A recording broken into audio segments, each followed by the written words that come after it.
Welcome to study for learn. আজকে আমি তোমাদের সাথে আলোচনা করছি মাতৃভাষায় বিজ্ঞান চর্চা নামক যে প্রবন্ধ রচনাটা খুবই ইম্পর্টেন্ট তার ব্যাপারে। চলো কিভাবে সুন্দরভাবে পয়েন্ট টু পয়েন্ট এটাকে কোটেশন ওয়াইজ লিখলে তোমরা পুরো নাম্বারটা পাবে, মানে 10-এ 10 নিশ্চিন্তে পাবে, তারই ব্যাপারে চলো পুঙ্খানুপুঙ্খ আলোচনা করে নেওয়া যাক।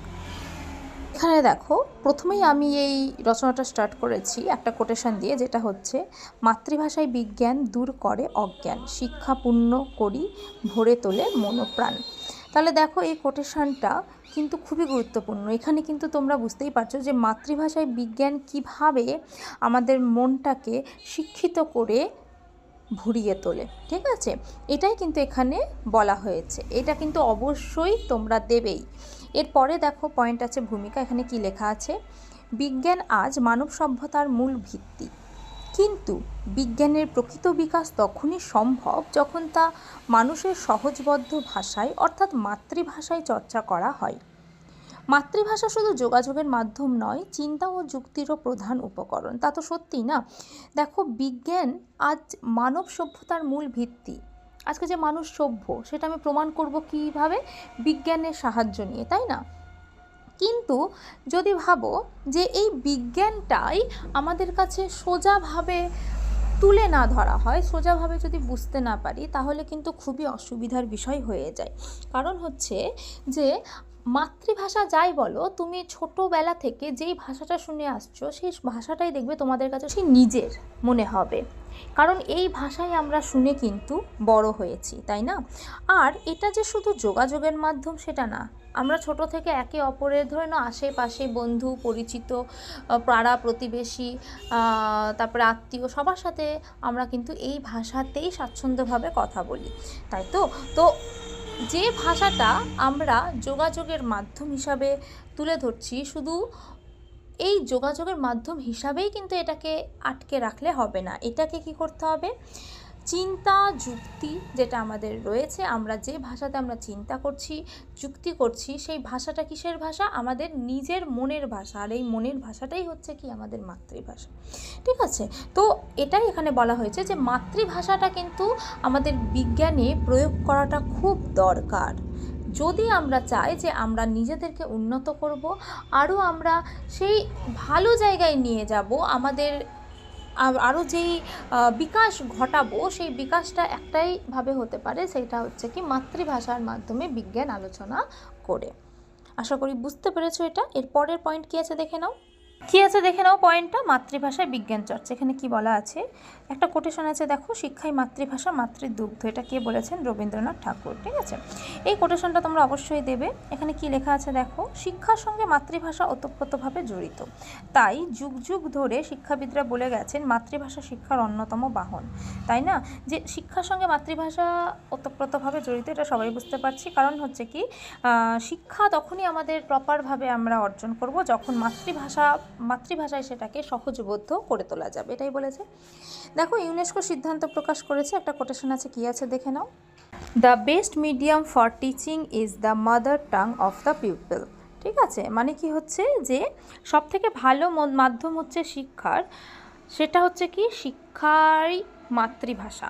ঠিক আছে, মানে মাতৃভাষাই হচ্ছে সবথেকে ভালো শিক্ষাদানের জন্য। ঠিক আছে, এটা জনগণের মধ্যে, পিপল মানে কি জনগণ, বুঝতে পেরেছি আশা করি। এটা এখানে লেখা আছে, এই কোটেশনটা তোমরা অবশ্যই দেবে, খুব ইম্পর্টেন্ট কোটেশন এটা।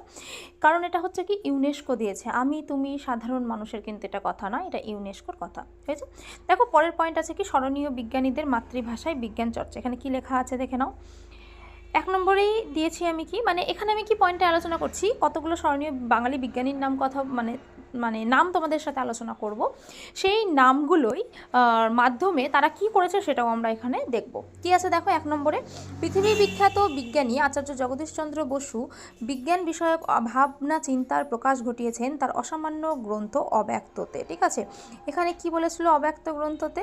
তিনি কিন্তু এই বসু বিজ্ঞান বিষয়ক ভাবনা চিন্তা, মানে কি হচ্ছে যে এই জ্বর, এই উদ্ভিদকে যে আমরা জ্বর বলে ভাবতাম, কিন্তু এই জ্বরটারও প্রাণ আছে, মানে উদ্ভিদেরও দেহে যে প্রাণ আছে, সেটাই কিন্তু তিনি এই গ্রন্থে কিন্তু বলেছিলেন। হয়েছে।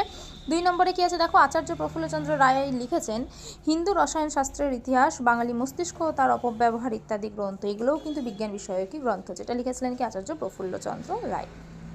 তিন নম্বরে কি আছে দেখো, প্রফুল্লচন্দ্রের সহকারী প্রিয় দ্বার রঞ্জন রায় রচনা করেন অতিকায় অনুর বিচিত্র কাহিনী। ঠিক আছে, এগুলো কিন্তু বিজ্ঞান বিষয়ক গ্রন্থ, যারা যেগুলোর রচয়িতা হলেন কিন্তু বাঙালি। এবার দেখো কি আছে পয়েন্ট, বাংলা ভাষায় বিজ্ঞান চর্চার ক্ষেত্রে স্মরণীয় ব্যক্তিগণ। কি আছে দেখো, এখানেও কিন্তু আমি বাংলা ভাষাতে বিজ্ঞান চর্চার ক্ষেত্রে যারা কিনা বিজ্ঞানী ছিলেন না কিন্তু তারাও কিন্তু বিজ্ঞানের কিছু লিখেছিলেন, সেগুলোর বা তাদের ব্যাপারে কিন্তু আমরা এখানে একটু জেনে নিই। দেখো এক নম্বরে কি আছে, তত্ত্ববোধিনী পত্রিকার সম্পাদক অক্ষয় কুমার দত্ত রচনা করেছিলেন ভূগোল, বাহ্য বস্তুর সহিত মানব প্রকৃতির সম্বন্ধ বিচার, পদার্থবিদ্যা ইত্যাদি গ্রন্থ। এরপরে দেখো দুই নম্বরে আরও কে আছে, বাংলা ভাষায় বিজ্ঞান চর্চার ক্ষেত্রে অন্যতম শ্রেষ্ঠ ব্যক্তিত্ব হলেন রামেন্দ্র সুন্দর ত্রিবেদী। বৈজ্ঞানিক ও দার্শনিক রচনার সংমিশ্রণে তিনি তার বিজ্ঞান বিষয়ক রচনাগুলোকে শিল্পশ্রেষ্ঠীর পর্যায়ে নিয়ে গেছিলেন। তিন নম্বরে আছে, বিজ্ঞানের তথ্যকে সহজভাবে পরিবেশন করেছিলেন জগদানন্দ রায়ও। ঠিক আছে, এবার দেখো চার নম্বরে আছে, বাংলার কীটপতঙ্গ গ্রন্থের রচয়িতা গোপালচন্দ্র ভট্টাচার্য। তোমরা এটা অবশ্যই অনেকেই জানো, ক্লাস 5-এ কিন্তু 6-7 এরকম ক্লাসে কিন্তু তোমরা কিন্তু এটা পড়েছিলে। ঠিক আছে, দেখো 5 নম্বরে আছে, নব্যবিজ্ঞান পদার্থবিদ্যার নবযুগ ইত্যাদি গ্রন্থের লেখক চারুচন্দ্র ভট্টাচার্যের নামও এই প্রসঙ্গে উল্লেখযোগ্য। এই নামগুলো তোমরা কিন্তু দিতে পারো। এরা কিন্তু বাংলা ভাষায় কিন্তু বিজ্ঞান বিষয়ক যেগুলো মানে গল্প রয়েছে সেগুলো কিন্তু আলোচনা করেছিলেন, হয়েছে। এরপরে দেখো মেন পয়েন্ট আছে কি, প্রাচীন যুগে আমাদের দেশের বিজ্ঞান চর্চা। এখানে কি আছে, প্রাচীন যুগে আমাদের দেশের বিজ্ঞান চর্চায় অতি প্রাচীন যুগে আমাদের দেশের বিজ্ঞান চর্চার অসাধারণ সাফল্যের দিকটি পরিলক্ষিত হয়। আর্যভট্ট, বরাহমিহির, ভাস্করাচার্য, কণা, ধন্বন্তরী প্রমুখ অসামান্য বিজ্ঞানী ব্যক্তিত্ব তাদের নানাবিধ আবিষ্কারের কারণে চিরস্মরণীয় হয়ে আছেন ইতিহাসের পাতায়। অবশ্যই এগুলো যারা প্রাচীনকালে যারা বিজ্ঞান রচনা করেছিলেন, যে সমস্ত মানে মনীষী গুরুত্বপূর্ণ ব্যক্তিত্ব বিজ্ঞানী ব্যক্তিত্ব তাদের কথা বলা হয়েছে। এরপরে দেখো এক নম্বরে কি আছে, এক কথায় গণিত, চিকিৎসাশাস্ত্র ও বিজ্ঞানের নানা শাখায় প্রাচীন ভারতের ইতিহাস যথেষ্ট মর্যাদা লাভ করেছে। হয়েছে। তারপরে দেখো দুই নম্বরে কি আছে, পরবর্তীকালে ভারতবর্ষে ইংরেজ শাসন প্রতিষ্ঠিত হওয়ার পর জ্ঞান বিজ্ঞানের বিষয়চর্চার মাধ্যম হয়ে উঠেছে ইংরেজি ভাষা এবং মাতৃভাষা ক্রমশ যেন অন্তরালে আত্মগোপন করেছে। অবশ্যই ভারতবর্ষে দেখবে ইংরেজ শাসন যখন এলো তখন কিন্তু জ্ঞান বিজ্ঞানের যেই বিষয় বা যে কোনো বিষয় বলো কিন্তু দেখবে এখনও পর্যন্ত আমরা কিন্তু ইংলিশটাকে বেশি প্রাধান্য দিই, তাই না? ইংরেজিটাকে বেশি প্রাধান্য দেওয়ার ফলে মাতৃভাষা কিন্তু আস্তে আস্তে বিলীন হয়ে যাচ্ছে। ঠিক আছে, সব জায়গায় দেখবে ইংলিশ মিডিয়াম স্কুল, ইংলিশে সব কিছু লেখা, ইংলিশে সমস্ত মানে কি বলে ওইগুলো পোস্টার সমস্ত কিছু কিন্তু এখন ইংলিশেই বেশি করে ছাপা হয়। এবার এর আড়ালে আমাদের যে মাতৃভাষা বাংলা, সেই বাংলা কিন্তু পুরোপুরি ঢাকা পড়ে গেছে। ঠিক আছে, কিন্তু ওটাই বলছে যে প্রাচীনকালে তো বাংলার বিশাল মানে একটা ব্যাপার ছিল বাংলা, কিন্তু এখন কিন্তু আর সেই ব্যাপারটা কি আছে? এখন কিন্তু সেই ব্যাপারটা নেই। এখন কি হয়েছে, সেই মাতৃভাষাটা কিন্তু আমাদের মানে মাতৃভাষাটা এই ইংরেজি ভাষার আড়ালে কিন্তু আস্তে আস্তে কি হচ্ছে, লুকিয়ে যাচ্ছে। ঠিক আছে, সেই সময় যে যারা কিনা ওই যে এত বড় বড় মনীষী বরাহমিহির, আর্যভট্টদের নাম বললাম, এরা কিন্তু সেই যেই মানে বাংলা ভাষার যেই সম্মানটা রেখেছিল এখন কিন্তু আর সেই সম্মানটা কিন্তু থাকছে না ইংরাজি ভাষার সামনে। পরের পয়েন্ট আছে দেখো কি, মাতৃভাষায় বিজ্ঞান চর্চার সুবিধা। কি লেখা আছে, বিনে স্বদেশী ভাষা পুরে কি আশা বা মনের আশা, এটা একটা কিন্তু কোটেশন। ঠিক আছে, এই কোটেশনটা তোমরা অবশ্যই দেবে। এখানে দেখো কি লেখা আছে, কবির এই কথা আমাদেরও মনের কথা। ঠিক আছে, তো এখানে দেখো মাতৃভাষায় বিজ্ঞান চর্চার যেগুলো সুবিধা আছে সেগুলো কি কি দেখো। এক নম্বরে পয়েন্ট আছে জ্ঞানীয় বিকাশ বা জ্ঞানের বিকাশ, তোমরা এটা লিখতে পারো, এটা পয়েন্ট আকারে তোমরা লিখবে। দেখো কি লেখা আছে, মাতৃভাষায় পড়াশোনা করলে শিক্ষার্থীরা বিষয়টিকে আরও ভালোভাবে বুঝতে পারে, অবশ্যই, যা তাদের জ্ঞানীয় বিকাশের জন্য একটি শক্তিশালী ভিত্তি তৈরি করে। আমরা যদি বাংলা ভাষাতে সহজ সরল ভাষাতে যেটা আমরা বুঝতে পারি সেটাতে যদি আমাদের কেউ কথা বলে সেটা আমাদের কাছে বেশি গ্রহণযোগ্য হবে নাকি ইংরাজিতে বা সংস্কৃত বা উর্দু ফার্সি এসব উর্দু ফার্সি এসবে কেউ বললে সেই জিনিসটাকে আমরা খুব সোজাভাবে বুঝবো। ঠিক আছে, তোমরা বুঝতেই পারছো, অবশ্যই মাতৃভাষা মানে বাংলা ভাষাতে বলতে হবে। তাই এটা বলছে কি, মাতৃভাষায় যদি কোনো কিছু আলোচনা করা হয় তাহলে কিন্তু জ্ঞানের বিকাশ সম্ভব। দেখো দুই নম্বর পয়েন্ট আছে কি, যোগাযোগের উন্নতি। এখানে কি লেখা আছে, এটি শিক্ষার্থীদের নিজেদের ভাষায় নিজেদের চিন্তা ও ধারণা প্রকাশ করতে সাহায্য করে, ফলে তাদের যোগাযোগ দক্ষতা বাড়ে। এটা তো অবশ্যই। দেখো তিন নম্বর পয়েন্ট আছে কি, শিক্ষার প্রতি আগ্রহ। কি লেখা আছে এখানে, শিক্ষার প্রতি আগ্রহতে মাতৃভাষায় শিক্ষার পরিবেশ তাদের কাছে ঘরে থাকার মতো অনুভূতি তৈরি করে, যা তাদের স্কুল এবং শেখার প্রতি আরও বেশি উৎসাহিত করে। অবশ্যই যদি আমরা কোনো কিছুকে সহজভাবে বুঝতে পারি, সহজভাবে যদি আমাদের কেউ বলে, তাহলে কী হয়ে যাবে, তাহলে আমাদের সেই জিনিসটার প্রতি আগ্রহ বাড়বে। তো এবার যদি বাংলা ভাষাতে, মাতৃভাষাতে যদি আমাদেরকে কেউ যদি শিক্ষা বা কিছু বোঝায়, ঠিক আছে, তাহলে কী হয়ে যাবে, তাহলে আমাদের শিক্ষার প্রতি আগ্রহটা বাড়বে, আমরা আরও বেশি করে সেটাকে জানতে চাইবো, বুঝতে চাইবো। কিন্তু যদি ধরে নাও ইংরেজিতে বা উর্দুতে বা ফার্সি বা সংস্কৃততে যদি কেউ বোঝায়, তাহলে সেটাকে আমরা পারবো বা বোঝার কোনো ইচ্ছা থাকবে? অবশ্যই থাকবে না কারোর, আর বা কেউ হয়তো বুঝতেও পারবে না। হয়েছে। তারপরে পয়েন্ট আছে দেখো, মানসিক সংযোগ। মানসিক সংযোগ মানে কি বলতে চাওয়া হয়েছে দেখে নাও।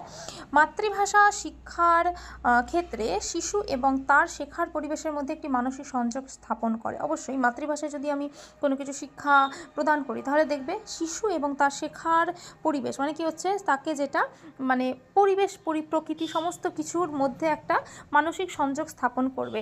ধরে নাও আমার সামনে ধরে নাও কেউ ইংরাজিতে কোনো লেকচার দিয়ে গেল, ঠিক আছে, বা কোনো শিশুর সামনে ইংরাজিতে কিছু তুমি অনর্গল বলে যাচ্ছ, ঠিক আছে, ও যেহেতু ওই ব্যাপারটা বুঝতে পারছে না, সে কিন্তু, তাকে তুমি যতই বলো, তার কিন্তু মনটা কিন্তু অন্যদিকেই বারবার যাবে, ঠিক আছে, ও ভাববে যে কী বলছে, কী হচ্ছে না হচ্ছে, আমার ভালো লাগছে না, এরকম টাইপের। একটা যদি আমি সোজা এক্সাম্পল দিই, একটা ছোটো বাচ্চার সামনে যদি তুমি টিভিতে কার্টুন চালিয়ে রাখো, ঠিক আছে, এবার কার্টুনটা যদি সে যদি একদম বাচ্চা হয়, মানে ধরে নাও 1 বছর 2 বছর 3 বছর এরকম যদি হয়, তাহলে দেখবে সে কিন্তু যদি বাংলাতে কার্টুনটা দেখে, তাহলে কিন্তু সে কিন্তু যতটা মজা পাবে বা আনন্দ নেবে, ততটা কিন্তু যদি তুমি অন্য কোনো চ্যানেল চালিয়ে রাখো, সে কিন্তু বারবার তোমাকে বলবে কি না চ্যানেলটা চেঞ্জ করতে। কারণ কি, যদি তুমি হিন্দিতেই চালিয়ে রাখো, তাহলে সে কি বলবে যে না চ্যানেলটা চেঞ্জ করতে, কারণ কি, সে বুঝতে পারবে না। এখানেই বুঝতে পারছো যে মানসিক সংযোগটা তার তাহলে এখানে হচ্ছে না। মানে কি, একটা শিশুর কাছে যতক্ষণ পর্যন্ত তার মানসিক সংযোগ ঘটবে না, সেই জিনিসটাকে সে বুঝতে পারবে না, যতক্ষণ পর্যন্ত সেই জিনিসটাকে সে গ্রহণ করতে পারবে না, ততক্ষণ পর্যন্ত কিন্তু তার সেই মনোযোগ বা আমাদের মানে সেই জিনিসটা শোনার বা সেই জিনিসটা বোঝার যে একটা ব্যাপার, সেটা কিন্তু আমার থাকবে না। তো এটাই এখানেই বলা হয়েছে। এরপরে দেখো মেন পয়েন্ট কী আছে, বিজ্ঞান চর্চায় মাতৃভাষার গুরুত্ব। এখানে কি লেখা আছে দেখো, এখানে বিজ্ঞান চর্চায় মাতৃভাষা কিভাবে গুরুত্ব দেওয়া হয় বা কোন কোন ক্ষেত্রে গুরুত্বপূর্ণ সেগুলো লেখা আছে। দেখো প্রথম পয়েন্টই আছে বিজ্ঞান মনস্কতা বৃদ্ধি। দেখো কি লেখা আছে, মাতৃভাষায় বিজ্ঞান চর্চা দেশের প্রতিটি মানুষের মধ্যে বিজ্ঞান মনস্কতা তৈরি করতে সাহায্য করে।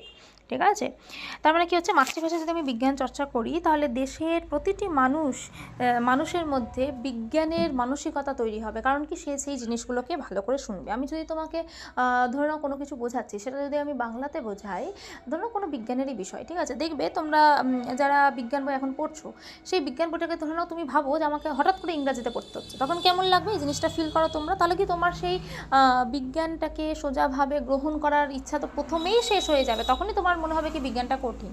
আর যখনই তুমি মনে ধরে নেবে যে তোমার সেই জিনিসটা কঠিন, তখনই কিন্তু তোমার কাছে ওই জিনিসটা পড়তেও ভালো লাগবে না, বুঝতেও ভালো লাগবে না, আর অটোমেটিক তোমার ওই জিনিসটা কিন্তু তুমি গ্রহণ করতে পারবে না, তুমি বুঝতেও পারবে না।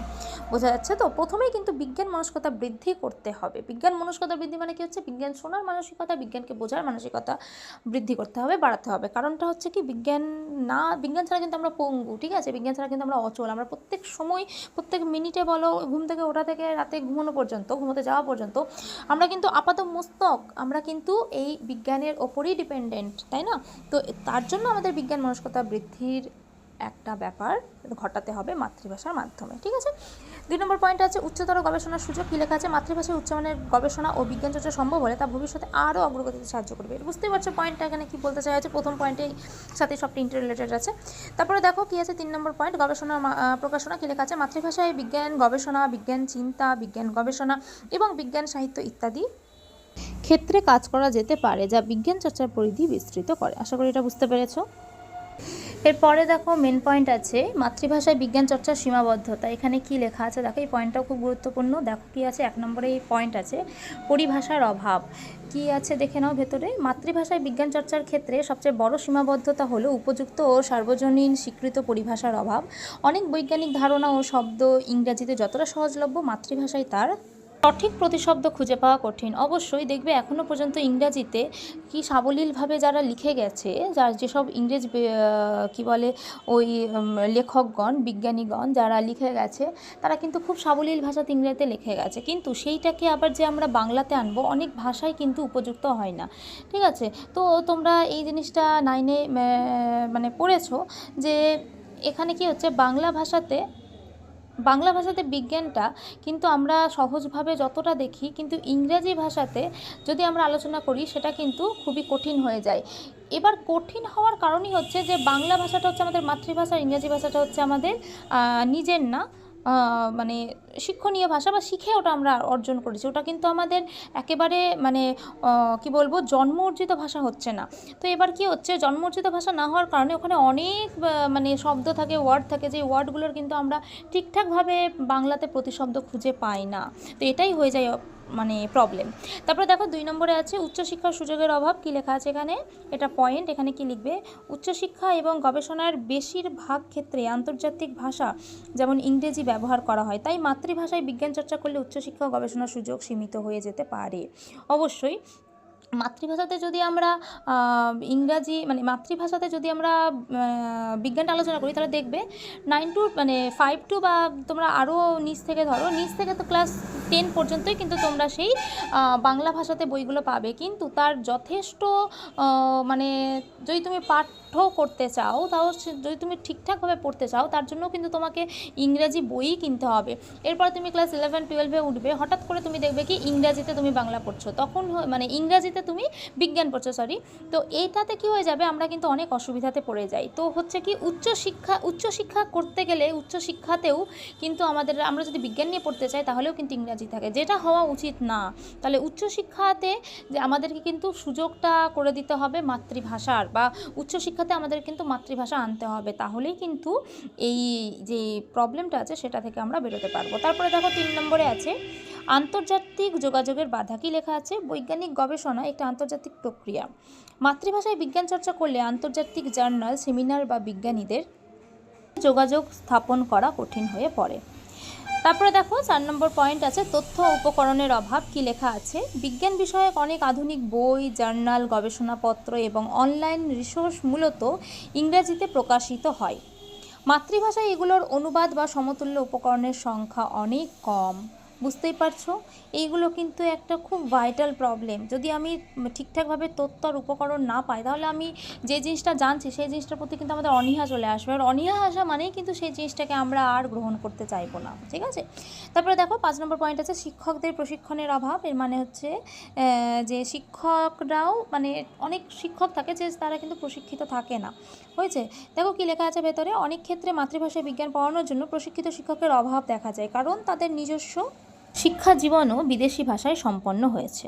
অবশ্যই যদি একটা শিক্ষক যে কিনা ইংরাজিতে পড়ে এসেছে, ইংরাজিতেই সমস্ত কিছু মানে বিজ্ঞান বিষয়ক বিভিন্ন গবেষণা করেছে, তারা যদি ইংরাজিতে পড়ে, তাহলে আমাদের বাংলা ভাষাতে তারা কতটা বলতে পারবে, তাই না? বাংলা ভাষাতে সহজভাবে তো তারা আমাদেরকে বোঝাতে পারবে না, এটাও একটা অসুবিধা। তারপরে দেখো শিক্ষাক্ষেত্রের প্রভাব। কি লেখা আছে, 1 নম্বর পয়েন্ট আছে প্রাথমিক ও মাধ্যমিক স্তর। কি লেখা আছে, প্রাথমিক ও মাধ্যমিক স্তরের বিজ্ঞান শিক্ষায় মাতৃভাষা ব্যবহার করা অত্যন্ত গুরুত্বপূর্ণ। ঠিক আছে, এটা এখানে বলেছে শিক্ষাক্ষেত্রে প্রভাবটাকে, শিক্ষাক্ষেত্রে এই মাতৃভাষাটার কিন্তু প্রয়োগ ঘটাতেই হবে বিজ্ঞানে। ঠিক আছে, তারপর দেখো 2 নম্বর পয়েন্ট আছে উচ্চতর স্তর। কি লেখা আছে, উচ্চতর শিক্ষা স্তরে যেখানে গভীর গবেষণা প্রয়োজন, সেখানে মাতৃভাষার পাশাপাশি ইংরাজির ব্যবহার ঘটাতে হবে। ঠিক আছে, মানে মাতৃভাষাটাও কিন্তু ওখানে লাগবে, আর তার সাথে সাথে ইংরেজি ভাষাটাও কিন্তু আস্তে আস্তে অল্প অল্প করে ব্যবহার করতে হবে, যাতে করে যারা শিক্ষার্থী আছে তাদের যাতে করে হঠাৎ করে মানে একেবারে কি বলে পুকুর থেকে একেবারে যাতে সমুদ্রে পড়ার মতো অবস্থা না হয়।